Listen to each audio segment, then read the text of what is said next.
നടിയെ ആക്രമിച്ച കേസിൽ നടൻ ദിലീപ് അടക്കമുള്ള 4 പ്രതികളെ വെറുതെ വിട്ട കോടതി വിധിക്കെതിരെ അതിജീവിത രംഗത്ത് വന്നു. കോടതിയിലുണ്ടായിരുന്ന വിശ്വാസം നേരത്തെ നഷ്ടപ്പെട്ടിരുന്നു എന്നവർ അസന്നിഗ്ധമായി പ്രസ്താവിച്ചു. അതിജീവിത സോഷ്യൽ മീഡിയയിലൂടെ ഉള്ള പ്രതികരണം ഇങ്ങനെയായിരുന്നു. 8 വർഷം 9 മാസം 23 ദിവസങ്ങൾ ഏറ്റവും വേദനാജനകമായ ഈ യാത്രയുടെ അവസാനമെന്നോണം വെളിച്ചത്തിന്റെ നേരിയ ഒരു കണിക ഞാൻ കാണുന്നു. പ്രതികളിൽ 6 പേർ ശിക്ഷിക്കപ്പെട്ടിരിക്കുന്നു.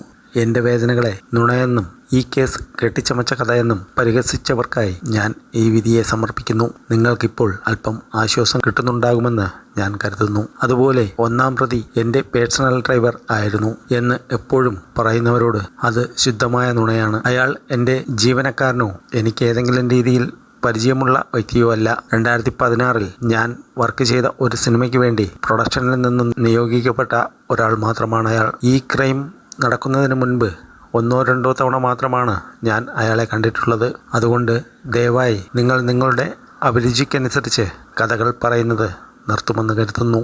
ഈ വിധി പലരെയും ഒരുപക്ഷെ നിരാശപ്പെടുത്തിയിരിക്കാം. എന്നാൽ എനിക്കതിൽ അത്ഭുതമില്ല. 2020 അന്യായമായ നീക്കങ്ങൾ എനിക്ക് ബോധ്യപ്പെട്ടിരുന്നു. കുറ്റാരോപിതരിൽ ഒരാളുടെ കാര്യത്തിലേക്ക് അടുക്കുമ്പോൾ മാത്രം കേസ് അതുവരെ കൈകാര്യം ചെയ്തുവന്ന രീതിയിൽ നിന്നും മാറ്റം സംഭവിക്കുന്നു എന്നത് പ്രോസിക്യൂഷനും മനസ്സിലായിരുന്നു. കഴിഞ്ഞ കുറച്ച് വർഷങ്ങളായി എനിക്ക് ഈ കോടതിയിൽ തീർത്തും വിശ്വാസമില്ലെന്ന് പറഞ്ഞുകൊണ്ട് ഞാൻ പലതവണ ബഹുമാനപ്പെട്ട ഹൈക്കോടതിയെയും ബഹുമാനപ്പെട്ട സുപ്രീം കോടതിയെയും സമീപിച്ചിരുന്നു. ഈ പ്രസ്തുത ജഡ്ജിയിൽ നിന്നും ഈ കേസ് മാറ്റണമെന്നുള്ള എൻ്റെ എല്ലാ ഹർജികളും നിഷേധിക്കുകയായിരുന്നു. അതിൻ്റെ വിശദാംശങ്ങൾ ഇതിൻ്റെ അവസാനം ഞാൻ ചേർക്കുന്നുണ്ട്. നിരന്തരമായ വേദനകൾക്കും കണ്ണീരിനും കടുത്ത മാനസിക സംഘർഷങ്ങൾക്കും ഒടുവിൽ ഞാനിപ്പോൾ തിരിച്ചറിയുന്നു, നിയമത്തിൻ്റെ മുൻപിൽ ഈ രാജ്യത്തെ എല്ലാ പൗരന്മാരും തുല്യരല്ല. തിരിച്ചറിവ് നൽകിയതിന് നന്ദി. ഉയർന്ന നീതിബോധമുള്ള ന്യായാധിപന്മാർ ഉണ്ടാകുമെന്ന് തന്നെയാണ് ഇപ്പോഴും വിശ്വസിക്കുന്നത്.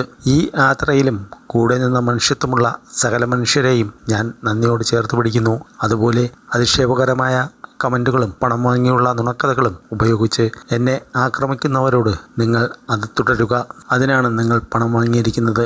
ഞാൻ ഒരു ന്യായമായ വിചാരണയ്ക്കായി ജഡ്ജിയെ മാറ്റണമെന്ന ഹർജിയുമായി ഫൈറ്റ് ചെയ്യുമ്പോൾ പ്രതിഭാഗം ഇതേ ജഡ്ജി തന്നെ ഈ കേസ് തുടർന്നും പരിഗണിക്കണം എന്ന ആവശ്യവുമായി ഹർജിയിൽ കക്ഷി ചേർന്നു. ഇത് എൻ്റെ സംശയങ്ങൾക്ക് ബലം നൽകുന്നതായിരുന്നു. എൻ്റെ ആശങ്കകളും അനുഭവങ്ങളും അറിയിച്ച് ബഹുമാനപ്പെട്ട രാഷ്ട്രപതിക്കും ബഹുമാനപ്പെട്ട പ്രധാനമന്ത്രിക്കും ബഹുമാനപ്പെട്ട സുപ്രീം കോടതി ചീഫ് ജസ്റ്റിസിനും എനിക്ക് കത്തുകൾ അയക്കേണ്ടതായും വന്നിട്ടുണ്ട്. ഈ കേസിൻ്റെ നടപടികൾ ഓപ്പൺ കോടതിയിൽ പൊതുജനങ്ങളും മാധ്യമങ്ങളും നേരിട്ട് കാണാൻ കഴിയുന്ന രീതിയിൽ നടത്തണമെന്ന് ഞാൻ കോടതിയോട് ആവശ്യപ്പെട്ടു. എന്നാൽ ആ അപേക്ഷയും തീർത്തും നിഷേധിക്കപ്പെടുകയായിരുന്നു. ഈ ട്രയൽ കോടതിയിൽ എൻ്റെ വിശ്വാസം നഷ്ടപ്പെടാൻ കാരണമായ കാര്യങ്ങൾ: ഈ കേസിൽ എൻ്റെ അടിസ്ഥാന അവകാശങ്ങൾ സംരക്ഷിക്കപ്പെട്ടില്ല. ഈ കേസിലെ ഏറ്റവും പ്രധാനപ്പെട്ട തെളിവായ മെമ്മറി കാർഡ് കോടതി കസ്റ്റഡിയിൽ ഉണ്ടായിരിക്കെ 3 തവണ അനധികൃതമായി തുറന്നുവെന്നും പരിശോധിച്ചുവെന്നും കണ്ടെത്തി.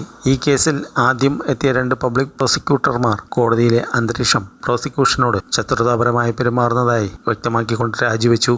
അവർ ഇരുവരും എന്നോട് വ്യക്തിപരമായി പറഞ്ഞത് ഈ കോടതിയിൽ നിന്ന് നീതി പ്രതീക്ഷിക്കേണ്ടതില്ല എന്നാണ്. അവർക്ക് ഈ കോടതിയിൽ പക്ഷപാതം ഉണ്ടെന്ന തോന്നൽ ഉറപ്പായതിനാലാണത്. മെമ്മറി കാർഡ് അനധികൃതമായി ചെയ്തതുമായി ബന്ധപ്പെട്ട് സമഗ്രമായ അന്വേഷണം നടത്തണമെന്ന് ഞാൻ പലതവണ ആവശ്യപ്പെട്ടു. എന്നാൽ അതുമായി ബന്ധപ്പെട്ട അന്വേഷണ റിപ്പോർട്ട് ആവർത്തിച്ച് ആവശ്യപ്പെട്ടിട്ടും നൽകിയിരുന്നില്ല. പിന്നീട് ഹൈക്കോടതി നിർദ്ദേശപ്രകാരം മാത്രമാണ് നൽകപ്പെട്ടത്.